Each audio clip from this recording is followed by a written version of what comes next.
तो हम सबसे पहले जो शुरुआत करते हैं फाइनेंशियल मैनेजमेंट टेक्निक की, वो है simple payback period. Payback period actually simplest technique है, जो कि एक प्रपोज़ल को अप्रेज़ करने के लिए पेबैक एनालिसिस देती है। ये क्या-क्या दिखाता है? It represents the time, that is number of years required to recover initial investment, that is capital cost. इससे हमें ये पता चलता है कि कितने समय में हमारा जो कैपिटल कॉस्ट है वो रिकवर हो जाएगा। And it only considers annual net saving, माने पूरे साल में जो बेनिफिट्स हुए माइनस जो कॉस्ट लगी है वो रिप्रेजेंट करता है, और उससे हमें पेबैक पीरियड कैलकुलेट करना हो जाता है। और जब एक बार पेबैक पीरियड एंड हो गया, रिकवरी हो गई, तो जो बाकी जो बचा कॉस्ट सेविंग है, that can be seen as clear profit. मान लीजिए किसी भी प्रोजेक्ट के अंदर हमने जो कैपिटल कॉस्ट लगाई थी वो 6 मंथ्स के अंदर रिकवर हो गई, पर ऐसा तो नहीं है जो इम्प्लीमेंटेशन हुए थे वो खत्म हो गए। वो पॉलिसी तो चलती रहेगी, वो आइटम्स चलते रहेंगे, तो उससे बाद में जो सेविंग हुई वो पूरा पूरा प्रॉफिट है। इसलिए जितना पेबैक पीरियड कम होगा, प्रोजेक्ट उतना ही अट्रैक्टिव माना जाएगा। इसके लिए जो कैलकुलेशन करते हैं वो एक सिंपल इक्वेशन से करेंगे, जैसे कि payback period can be given as capital cost by what is it, annual savings. Annual saving में जो भी सेव कर रहे हैं एनर्जी पर कॉस्ट वाइज, माइनस जो रनिंग कॉस्ट आ रही है वो उसको हमें देखना होगा। तो एनुअल नेट सेविंग इज पूरा ऑपरेशनल कॉस्ट मिलने के बाद। अच्छा, इसमें हम जो कह रहे हैं पेबैक पीरियड को, we are demonstrating it as simple payback period. ये प्रीफिक्स हम इसलिए लगाते हैं कि it denotes time value of money which is not considered in the calculation. तो ये सिर्फ सिंपल सेविंग दिखा रहा है। इसका एग्जाम्पल के तौर पर हम देखें, मान लीजिए को जनरेशन सिस्टम इंस्टॉल किया गया है किसी एक पर्टिकुलर इंडस्ट्री में, जिससे कि कंपनी का एनुअल एनर्जी बिल 23 लाख से रिड्यूस हो जाएगा। और पर जो को जनरेशन सिस्टम है इसकी कैपिटल कॉस्ट है 90 लाख। तो कैपिटल कॉस्ट हम बोल रहे हैं 90 लाख है, और जो सेविंग आएगी yearly that would be 23 lakh. मगर इसमें कुछ खर्चे भी होंगे। खर्चे आगे दिए हैं हमें कि इसके साथ annual maintenance and operating cost लगी हुई है, वो है cost of maintenance that is 5 lakh. तो हमें इसको सेविंग में से माइनस करना होगा। एक्सपेक्टेड पे बैक पीरियड कैसे निकलेगा? सिंपल पे बैक पीरियड।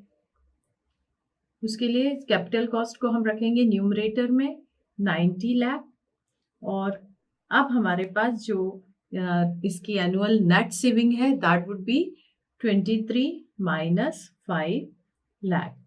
तो क्या आएगा हमारा आंसर में? 90 by 18 and that gives you 5 years। इसका मतलब है जो कोजेनरेशन प्लांट आप लगा रहे हो, इससे पूरी रिकवरी पे बैक हो जाएगी, पूरा कैपिटल आपकी 5 years में। और उसके बाद जो आपका कोजेनरेशन सिस्टम चल रहा है that would B net profit, that is not included in the analysis. तो इसकी जो एडवांटेज हम देख सकते हैं सिंपल पे बैक पीरियड की, वो है कि इसको इन्वेस्टमेंट क्राइटेरियन माने तो इसके साथ it is very simple, concept में भी एप्लीकेशन में भी। और ये बड़ा ऑब्वियस है कि जितना कम पे बैक पीरियड होगा उतना ही आपका इन्वेस्टमेंट अट्रैक्टिव माना जाएगा, और इसमें कोई टीडीएस कैलकुलेशन भी इन्वॉल्व नहीं है। Then it favors projects which generate substantial cash inflow in earlier years, and it discriminates against projects which are bringing substantial cash flows in later years but not in early years। क्योंकि कुछ कुछ projects ऐसे होते हैं जिनमें initially profit कम मिलता है, पर जैसे जैसे टाइम पास होता है प्रॉफिट बढ़ता जाता है, रिटर्न्स बढ़ते जाते हैं, तो उनको ये जो पेबैक मेथड है दैट इज नॉट फेवरिंग। वो कौन सी मेथड्स को फेवर कर रही है? जहां शुरुआत में हमें रिटर्न ज्यादा मिले। दूसरी बात, लेकिन इसमें एक लिमिटेशन जुड़ी हुई है पेबैक पीरियड के साथ कि it does not consider saving जो कि after payback period has been finish, जिसको हम कह रहे हैं बार बार नेट प्रॉफिट। तो इसका ड्रॉबैक हम एक यदि न्यूमेरिकल के थ्रू समझें, we are given a project as A, देखते हैं कि एक दो प्रोजेक्ट्स दिए हुए हैं ए एंड बी, दोनों में इनिशियल इन्वेस्टमेंट सेम है, दैट इज 1 लाख रुपए, और इसको हम 6 साल तक के लिए कंसीडर करें तो मान लीजिए इन्वेस्टमेंट इनमें जो लगा हुआ है that is 1 lakh. See this one is project A and this one is project B. ठीक है, इसमें हमारे पास इन्वेस्टमेंट जो कैपिटल कॉस्ट लगी है that is 1 lakh. Second project के अंदर भी कैपिटल कॉस्ट है 1 लाख।